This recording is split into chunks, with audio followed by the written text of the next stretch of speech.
Paano mo nalaman na may kasama akong pinalabas?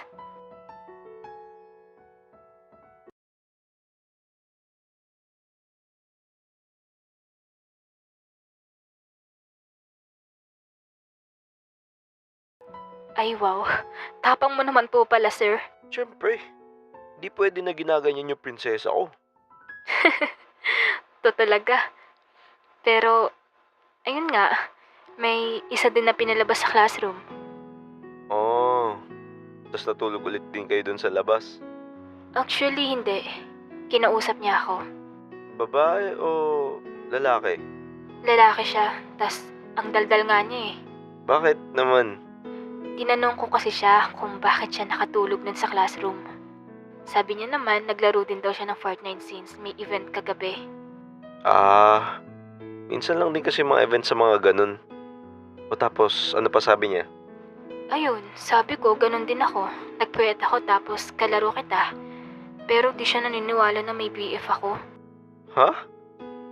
Ba't hindi siya naniniwala na may BF ka? Ewan ko nga sa taong yun eh. Siguro inggit lang. Baka naman may gusto yun sa'yo. Ew, never in my life na magkakagusto ako dun. Lo, ba't naman? Siyempre, ikaw lang gusto ko. Ba't tayo mo sa kanya? Pangit ba siya? Oo, pangit yun. Kaya wag mo na isipin yun. Grabe ka. Paano pag ganun pala itsura ko? Eh di mo na ako love. Love, siyempre. Kahit ano itsura mo, ikaw lang naman nagparamdam sa akin ng totoong love eh. So kapag ganun itsura ko, love mo pa rin naman ako? Oo naman. Pero di naman ikaw yun so alam kong pogi ka. Di mo sure. Di mo pa ako nakikita eh. Ikaw kasi eh. 1 year na tayo, ayaw mo pa mag-face reveal. Di pa rin kasi ako ready. Pero sooner or later, magpapakilala ako sa'yo. Promise. Kailan ba? Malapit na. Baka nga nakita mo na ako from somewhere eh. Lo, di pa naman ako pumupunta ng Caloocan eh. Dati kami umalis na family ko para pumunta dyan sa QC. Dyan kasi nakatira yung mga pinsan ko. Ay kailan ulit kayo pupunta dito? Para magkita na din tayo. Baka nga next week eh. Uy, baka naman. Balitaan mo ako pag pupunta na kayo dito. Siyempre naman, babalitaan kita. Kung alam mo lang kung gaano ako excited din makita ka. Sus, parang di ko feel na excited ka makita mo ko. Huh? Alam mo lang. Bakit ba kasi ayaw mo? Soon, masasabi ko din sa'yo yung buong dahilan kung bakit. Gets ko naman na di ka pa ready lumabas sa comfort zone mo. May nakakatakot na past ka ba? Anong nakakatakot na past? Past experience? Oo. Actually, kahit hindi past eh. Hanggang ngayong present, dala-dala ko siya. Bakit naman? Hanggang ngayon, nabubuli pa din ako eh. Sa school mo ba? May nambubuli sa'yo? Actually, oo eh. Ba't ayaw mo labanan? Ba't mas malaki ba sa'yo? Hindi naman. Hindi lang kasi ako marunong makipaglaban. Ay nako, kung kaklase lang kita, lagi kita pagtatanggol. Sus, duda rin ako dun. Baka nga makisali ka pa sa mga nambubuli sa akin eh. Bakit naman? Medyo weird kasi ako pagdating sa school. Wala din akong social humor. Lo, hindi Legit, kung kaklase kita, protektado ka sa akin. Wow, parang mafia boss lang ah. Siyempre, sa school nga namin ako yung boss dun eh. Halata nga. What do you mean, halata? Sabi mo di ba poprotektahan mo ako? Parang marami kang kapit sa school mo eh. Di naman, sakto lang. Pero, baka ano isipin mo mabait akong tao. Sige, sabi mo eh. Ang galing, no? Parang Parang ibang tao siya kapag kausap ko siya sa online.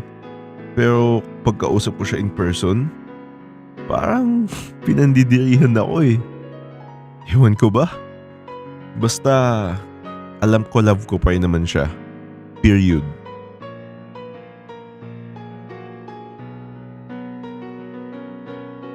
Mr. Kasuga and Miss Aikawa, magpaiwan kayo mamaya sa faculty room. Bakit, sir?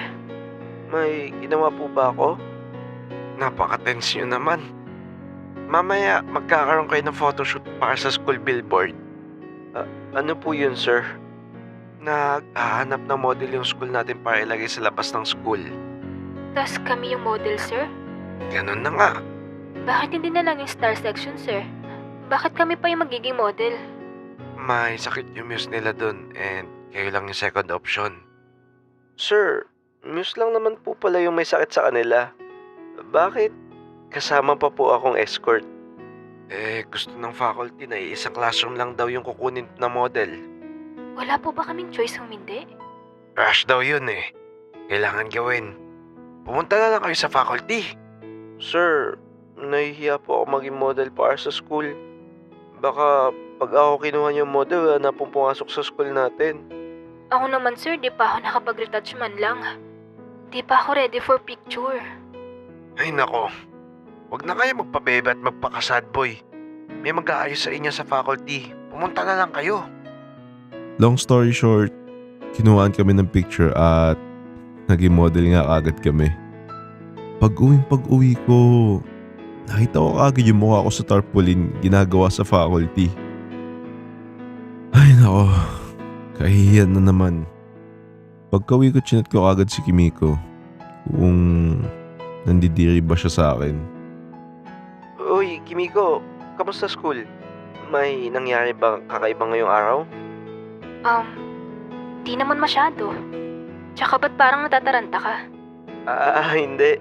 Ano lang, parang may gut feeling lang ako na may something ngayong araw. Sira, wala naman ako sa peligro. Pero naging model ako para sa school. Tapos, may kasama kang lalaki? Oo. Since model kami sa school, dalawa kami yung nilagay para sa billboard. Pogi ba yung lalaki? May itsura man lang ba? Actually, wala nga eh. Ewan ko ba ba't naging escort namin yun? Ewan ko na lang kung may mag-e-enroll pa sa amin dahil sa kanya. Kaya di mo kailangan mag-alala. Mas pogi ka pa dun. Oo nga. Ha? Okay ka lang ba? Yep. Medyo nahihilo lang ako since pagod din ako kanina galing school. Bakit may nangyari ba sa school mo? Pinuli ka na naman ba? Hindi naman.